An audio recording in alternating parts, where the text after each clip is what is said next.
வணக்கம். பவானி முத்துராமலிங்கம். நம்ம சாப்பிட்ற சாப்பாடு எதையுமே அளவாக, எந்த உணவாக இருந்தாலும், பர்கராக இருந்தாலும் சரி, இட்லியாக இருந்தாலும் சரி, அளவாக சாப்பிட்டிங்கன்னா எப்போவுமே நோய் வராது. அளவுக்கு அதிகமாக போனால் தான், அளவுக்கு அதிகமாக போனால் நஞ்சும்பாங்கள்ல, அந்த மாதிரி உடம்புக்கு நச்சு தான் ஏற்படும்.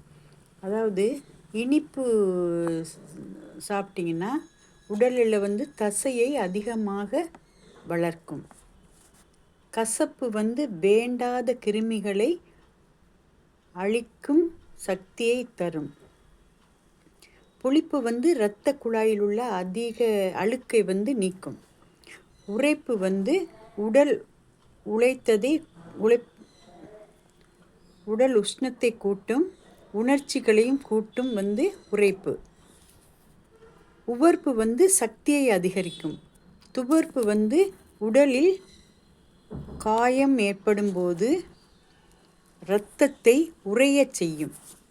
இது எல்லாமே நம்ம அளவாக எடுத்துட்டோம்னா எல்லாமே நல்லதாக வேலை செய்யும். அளவுக்கு அதிகமானால் நஞ்சு தான். அதனால் எனக்கு சொல்ல தோணுச்சு, நான் சொன்னேன். நன்றி, வணக்கம். அடுத்த வீடியோவில் பார்க்கலாம். தயவுசெய்து எனக்கு சப்ஸ்கிரைப் பண்ணுங்கள், புதுசாக பார்த்தவங்க. நன்றி, வணக்கம்.